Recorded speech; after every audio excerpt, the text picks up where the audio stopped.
Jay Crawford, Adam the Bull, Garrett Bush, and so many big names, it would take me hours to say all of their names.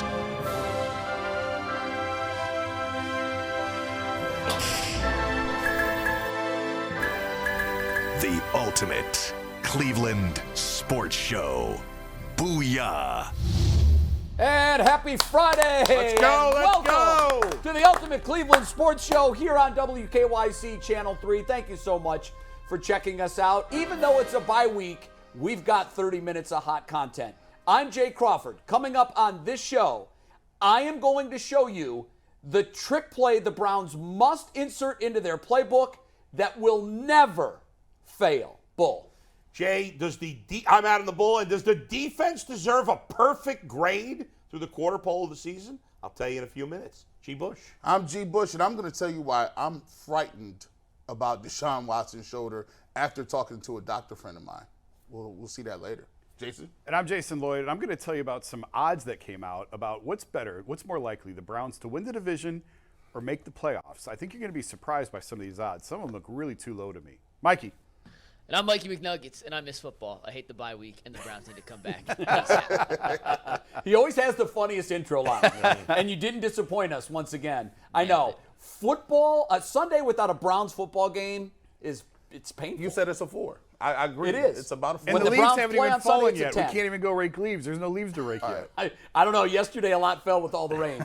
Busy 30 minutes for you, and I love where we're starting because we're at the quarter pole. So Yeah. if this was a school year, this would be the 9-week first grading period. So let's pass out the grades, and we're going to grade offense, defense, special teams, and coaching. Bull, you start with the offense. What do they get? We're putting up my grade here. There we go. The offense gets a C, guys. It's been a big disappointment. It kind of looks like a sideways U. Doesn't that C look like a sideways U? Yes, it does. Looks like an eye chart, see. It's true. Cover your You're left right. eye and it read looks it. like an eye chart C. This one actually took me a while. At first I was going to go even lower, but then I decided to just throw out game 4. Fair or not, that's what I did. I took it out of the grading book. I just based this on the first 3 games, and I thought the third game was really good, and that got me up to a C. But I expected the offense to be at least a B, if not higher. So far, they've been disappointing, but I did, in the end, come up a little higher than I initially thought with a C. This was very easy for me because I look at scoring. A, B, C, D. I give him a D because I've talked about on the YouTube show, teams will give you yards now. You can have all the yards you want, 20 to 20. That doesn't matter. It's what you do in the red zone. Are you scoring 6 or are you scoring 3? The Browns rank 21st in the league in scoring, 21 divided by 32, 66%. That's a D. You can talk about throwing out this game. They all count the same. And right now the Browns offense just hasn't been good enough. 1 out of 4, they look like they were competent, knew what they were doing. That's an F. So I'm being generous and giving them a D. Boy, I tell you what, this was a tough one for me. It feels like going to a fast food chain and not getting what you actually expected, but you eat anyway because you're hungry. I'm going to give them a C-. I would have given them a D except for the fact that Deshaun Watson played well against the Tennessee Titans. But other than that, it's been hit or miss. I mean, it's been ugly up front. We talked about the offensive line play. Jed Wills has not been great. The receivers aren't really open. The running game has really fallen off a little bit. And I look at it, what they told us and sold us. They sold us Elijah Moore, great offense, down the field throwing to Deshaun Watson. We just have not seen that to date. It still gets a little worse against the 49ers, so we'll see. But I got to give them a C-. And I'm exactly where you are. I thought about going D, but I can't erase what we saw in the Tennessee game. So I don't think it's a D student. I just don't. We've seen how good they can be against Tennessee. We've seen how bad they can be against Baltimore. Somewhere in the middle lies the truth. I give them a C-. Next up, defense. And Jason, you can start there. I mean, this is easy, right? Like A-. The only reason it's a minus for me, they got dinged a little bit in the Baltimore game. Obviously, they weren't quite as good. So that takes them from an A to an A-. But otherwise, I don't know how you can complain about a unit that's getting after the quarterback, bringing consistent pressure by bringing 4 and 5, not even really having to get exotic with some of the blitz schemes. The defensive backs have been great. Linebackers better than we expected. If it wasn't for a couple, and really the Baltimore, the offense turned it over and gave it to them on short fields, but they did let Lamar loose a couple of times. So for me, A- is still, that's pretty doggone elite. All right. I'm gonna act like I'm in college and take a peek on your sledge. No one has ever copied off me in their life, Jay. You are Jason's so the much guy stronger. copying off others. Yes. I gotta go with I'm A-. the one buying tests in college.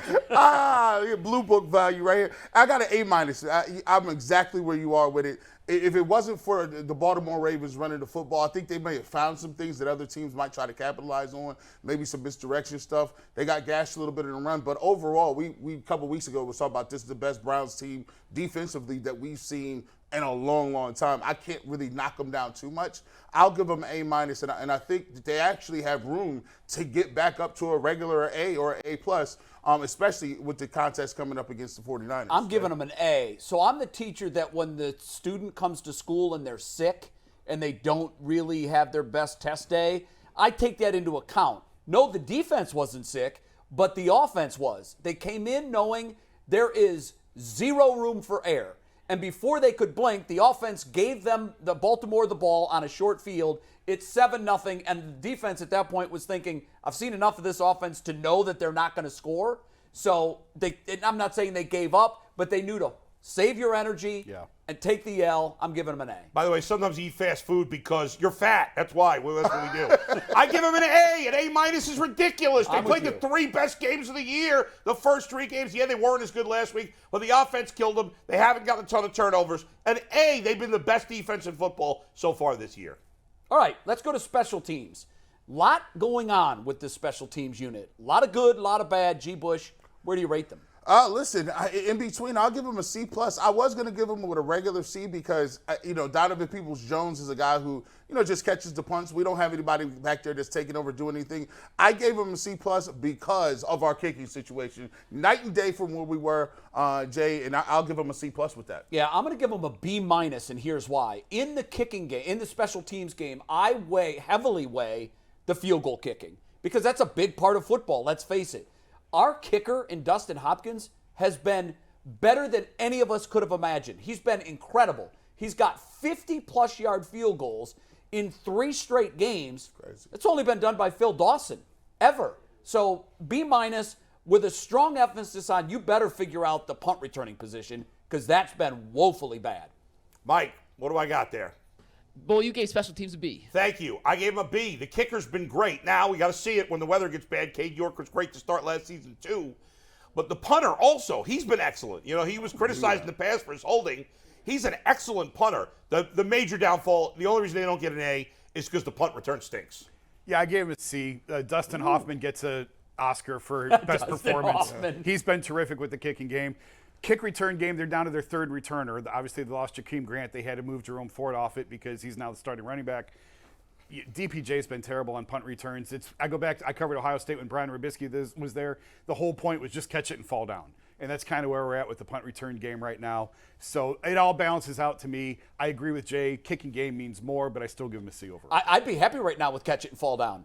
What I don't want is let it go at the 30 and it goes down to the 5. That was one game. Can't take that out. It's a bad sign when kick it and fall down is better than what you're doing. Yeah, and I think that's where we are. That's a bad sign. All right, now let's grade the coaches. And guys, this was the hardest one for me because on defense, we all agree that the defensive coordinator in Jim Schwartz was the biggest acquisition move they made in the entire offseason, player or not. He's been phenomenal. His schemes have let this defense be as good as they've been. But on offense, I'm just not seeing it. I'm sorry. I went back and looked. Kevin Stefanski won 4 games in a row, twice in 2020. In 2021, he won 3 games in a row once. They didn't do it last year, and they haven't done it yet this year. Win, lose, win, lose, win, lose. Give me some consistency. So for that reason, I'm at a B-. I'm at a B- as well, guys. I agree with a lot of what you said there, Jay. Kevin Stefanski, who I've been a defender of, has not done a particularly great job, I think, so far this year, either on the field or off the field, where he helped create a controversy that didn't need to be. Had he not said what he said, he's got to be aware of these things, and maybe he pissed off his quarterback. I don't know, but to this point, he hasn't done a great job. Jim Schwartz raises the grade. He's been fantastic. Special teams coach, okay. I'm not giving him any credit for the kicker. The kicker does his own thing. The rest of special teams has been adequate. So that's why I go with a B-. They're 2-2. They're average. What's the average grade? A C. So I gave him a C. I agree. Kevin hasn't been as good as I had hoped. Jim Schwartz has been terrific. And I said this on the YouTube show a little bit ago. If ifs and buts were candy and nuts, you know how that whole saying goes. But this team is one strip sack away and against the Steelers from being 3-1, and the only loss being when DTR started. So I think then we're having a completely different conversation. I think sometimes it looks worse than what it is. This has been a C performance to me all the way around. For me, it's a tale of two cities. You got the A+. I wouldn't say Kevin Stefanski in the offense is an F, but I got to give it down the middle of a C. It's average. I think the offense needs a lot of upgrading and the creativity, learning down and distance, understanding that you got a DTR as a quarterback. Pare it down for him a little bit. So I give him a C overall. I just really believe that they could get better, and I think that Coach Stefanski we'll go to we'll go to the playbook and make sure everything gets done in the last 2 weeks during the bye week. All right, what you're saying is room for improvement. Remember that comment on the grade card? Oh, I got it all the time. Yeah, I did too. Needs improvement. Live up to the potential. Yeah. All right, we're taking a break here on the Ultimate Cleveland Sports Show. When we come back, we hear from an expert in sports injuries. Should we be concerned about Deshaun Watson's shoulder? That's on the other side of the break when the Ultimate Cleveland Sports Show on WKYC comes right back.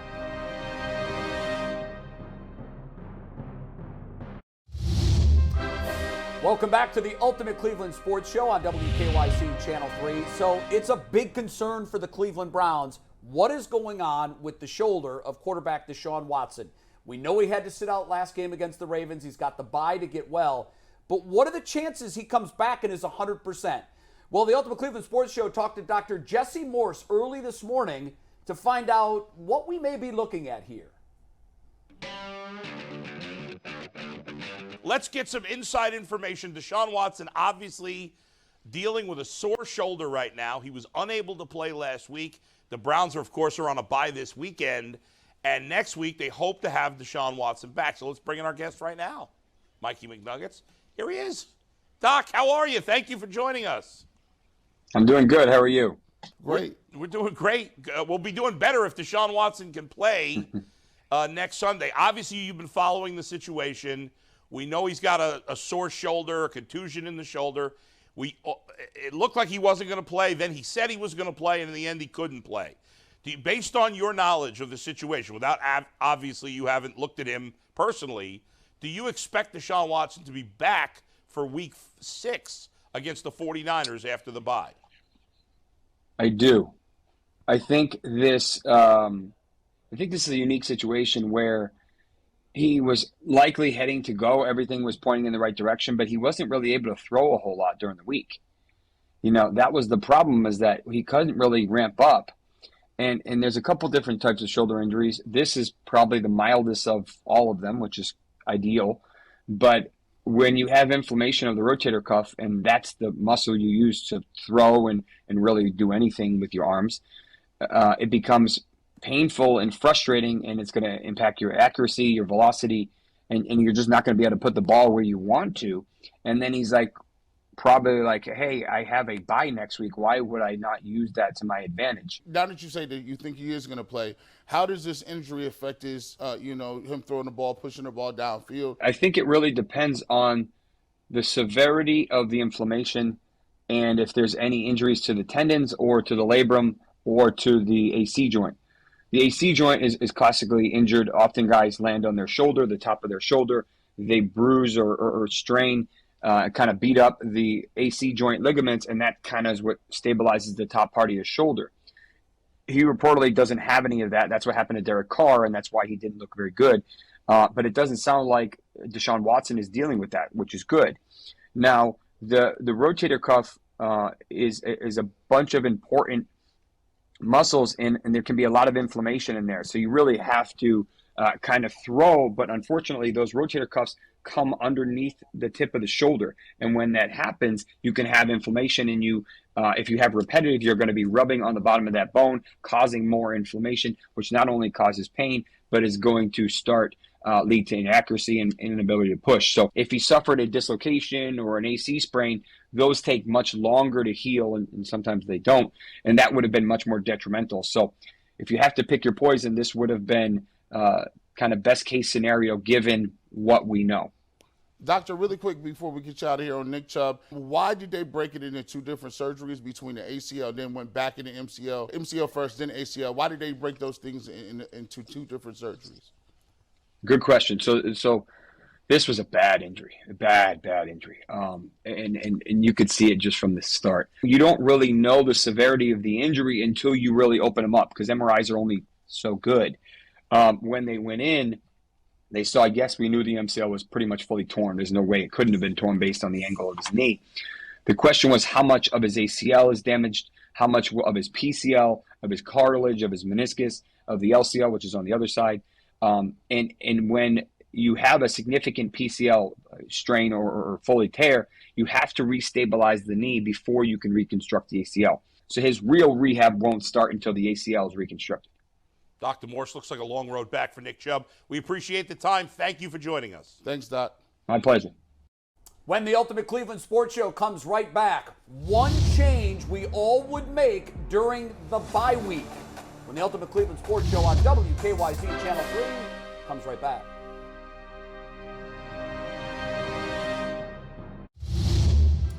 Welcome back to the Ultimate Cleveland Sports Show. Stinks that we don't have Browns football on Sunday. But the Browns are looking at it as, oh, thank God we don't have to play a football game on Sunday. We're going to talk about the biggest changes in the football team that each of us would make, and mine's very simple. Just go back to Deshaun Watson. He fixes a lot of ills. If he's healthy and he's back out there, do what you did against Tennessee, give it your best shot against San Francisco, and see where the chips fall. You know, I look at it like this way for me, Jay. Change some of your protections up. I think the offensive line is struggling a little bit. You look at Jed Wills, you look at him over here. They have David Njoku over there helping and chipping out and different things like that. So if you're going to have that protection, that enables you to get the ball out very quickly. Get the ball out in your first progressions. Let guys get the ball in their hands, yards after catch, and don't look for the 12 to 15-yard plays so much. Just get it out of his hands and continue to move the ball down the field without dropping back in 5 and 7-step drops. I want to see Deshaun get back to doing what makes Deshaun great, and that means putting the ball in his hands and giving him some more RPO options. We really haven't seen a lot of those RPO run-pass options where he's deciding if you hand it off or if you throw it. Now, I don't know if they have a running back to hand it off to, but that's an entirely different conversation. But just let him have the opportunity to see the field and make plays. That's what I think has been missing from this. He had the one great game in his last time we saw him out, so maybe starting to feel himself a little bit. Give him that opportunity now. Put the RPOs back in the playbook. I think Andrew Berry needs to go to the woods and find a grizzly bear to play left tackle. That's what we need. Get an animal out there. Jed Wills is soft. But we can't do that. That's not possible. Joe Bitonio needs a tetanus shot. Yeah, he'd eat Joe Bitonio. That would be a big problem. So what you really got to do, a quick passing game. Just like me right now, I'm quick. I'm quick on my feet. Not really. But you have to have that quick passing game. Tempo, flow. Let's get it going. Get the ball out and into the hands of the skill position players. I'd be happy with any and all of those changes. I mean, it's pretty obvious. Including the grizzly bear. Well, the grizzly bear is a stretch. If you can pull that off, I'm all Yeah. for it. We need something other than what we have right now at left tackle. All right, we're going to have fun with this one. We've seen a lot of trick plays from this Kevin Stefanski offense. I'd say right now, none of them have been home runs. They've all been sort of mid.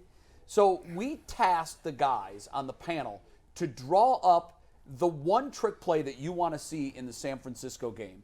And we're going to start with you, Bull, and it cannot include a grizzly bear. There is no grizzly bear. This is called the Jed hop, okay? If we get it up right there, the Jed hop. You see, most of the players are listed as circles. Jed is the rectangle because Jed's just going to lay down. He's going to just lay down on the field, and hopefully the defensive end will have to jump over him to get to the quarterback or get to the running back. If he has to, they have a better chance of slowing him down by them having to jump over Jed's huge body rather than Jed actually blocking and being pushed out of the way in a half a second. Now, to continue on the play, you see the big circle on the bottom? That's Myles Garrett. Get Myles Garrett out on the offense, and I got 3 tight ends. 1, 2, 3 tight ends. No wide receivers on this play. I go with Myles Garrett, and I block with 3 tight ends, and I run the ball 80 yards for a touchdown. Let's go. Let's go. Do it. Wow. All right, Coach.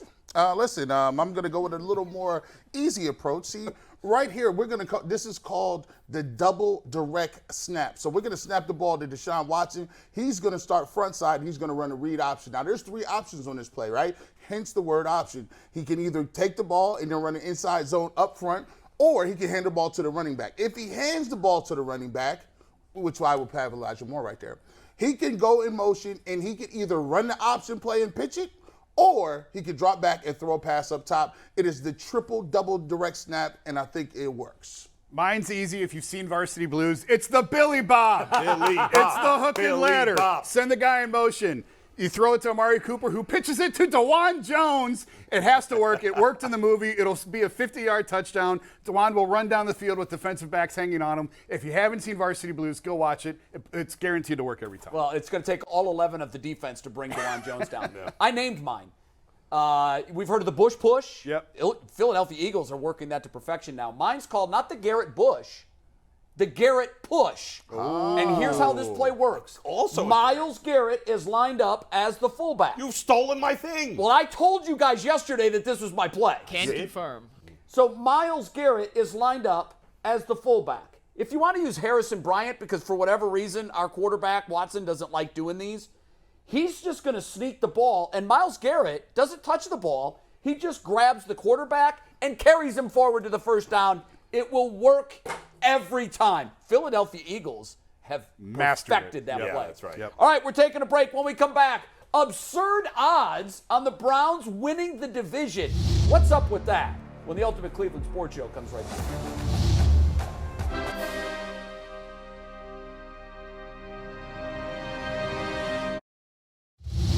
All right, welcome back to the Ultimate Cleveland Sports Show. We love talking about percentage chances of making the playoffs. Sure. We know it's 4 games in. They're 2-2.